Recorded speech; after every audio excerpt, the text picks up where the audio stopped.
할렐루야, 하나님께 영광 돌립니다. 자, 이제 7절, 8절로 갑니다. 기도합니다. 영광과 감사와 존귀가 하나님께 있습니다. 로마서 14장의 말씀들을 열어주시고 하나님의 능력과 지혜가 이 말씀을 통해서 우리 가운데 나타나기를 원합니다. 종을 낮추시고 겸손하게 하시고 성도의 삶의 가장 기본적인 것들을 우리가 깨달아 아는 은혜가 있게 하옵소서. 오늘도 말씀하실 하나님을 찬양합니다. 이 말씀을 들음으로 우리의 귀가 복이 있고 이 말씀을 통한 하나님의 귀한 깨달음들, 깨닫게 하시는 것들을 우리가 봄으로 우리의 눈이 복이 있는 귀한 시간이 되게 하옵소서. 예수님의 이름으로 사모하며 기도합니다. 아멘. 우리가 여러분 주를 위하는 삶은 성도에게 있어서 가장 복된 삶임을 우리가 인정하고 믿습니다. 그들은 하나님 앞에서 당당한 자신들의 신앙적 주님을 향한 사랑의 태도가 분명한 사람들이고 무엇을 하든지 어느 곳에 있든지 주님을 위하는 자들입니다. 자, 우리가 이렇게 주를 위하여 살아야 될 세 번째 이유가 7절, 8절에 있습니다. 우리가 첫 시간에 읽었죠.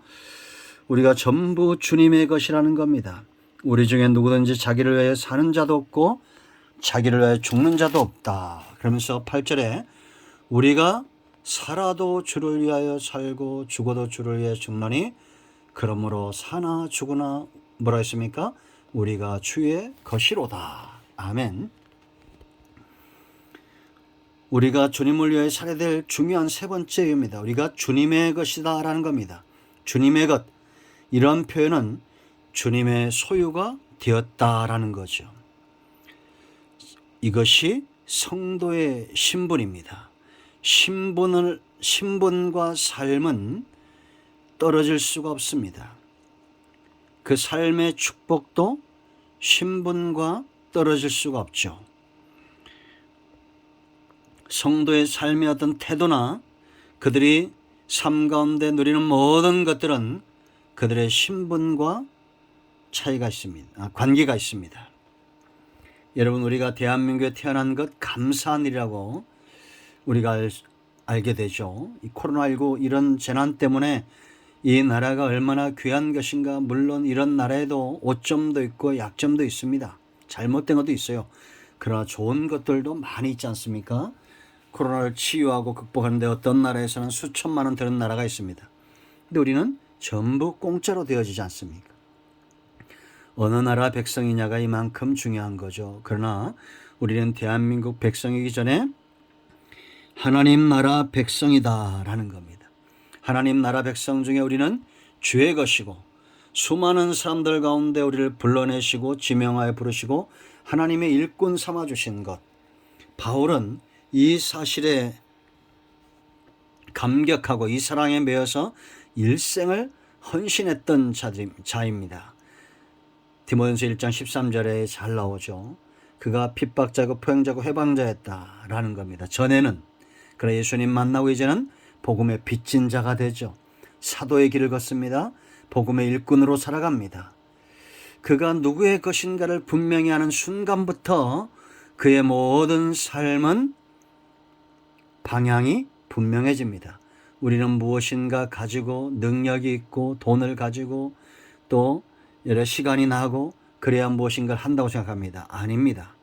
내가 주의 것이라는 분명한 확신과 깨달음이 있을 때 삶은 그때부터 비로소 정로, 하나님이 기뻐하신 길로 걸어가게 돼 있다. 이렇게 보시면 정확하다라는 겁니다.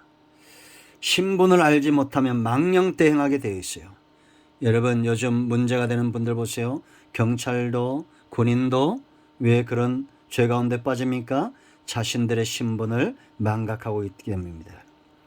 여기 보면 우리 중에 누구든지 자기를 위해 사는 자가 없고 자기를 위해 죽는 자가 없다. 사나 죽으나 우리가 다 주의 것이다 라고 말합니다. 이 땅에 있는 사람들은 생존과 죽음, 이것이 가장 중요하죠. 생존을 위해서 끊임없이 노력을 합니다. 왜냐? 그것이 그들의 영역이고 그들의 죄와 능력으로 감당할 수 있는 영역은 생존의 영역이죠. 그것도 100% 감당합니까? 어려움이 오면 좌절하는 분들이 얼마나 많습니까? 그러나 여러분, 성도는 생존뿐만 아니라 죽음도 주님의 관할 가운데 있습니다. 그러므로 여러분, 성도에게 있어서 생존이나 죽음은 다 중요한 것이지 생존만 중요하고 죽음은 중요하지 않다? 아닙니다. 성도에게 죽음은 잠자는 것이고 천국으로 돌아가는 것입니다. 우리는 주의 것이기 때문에 죽음의 문제가 두렵지 않습니다. 생존의 문제도 두렵지 않습니다. 생존의 영역과 죽음의 영역, 성도의 일생의 모든 영역은 전부 주님의 소유가 된다라는 겁니다. 그러므로 이제 우리는 무엇이 중요합니까? 내 삶의 주인이 누구인가를 깨달아 아는 것이 무엇보다 중요한 삶이 되어졌습니다. 예수님 만나기 전은 이 삶이 별로 중요치 않았습니다.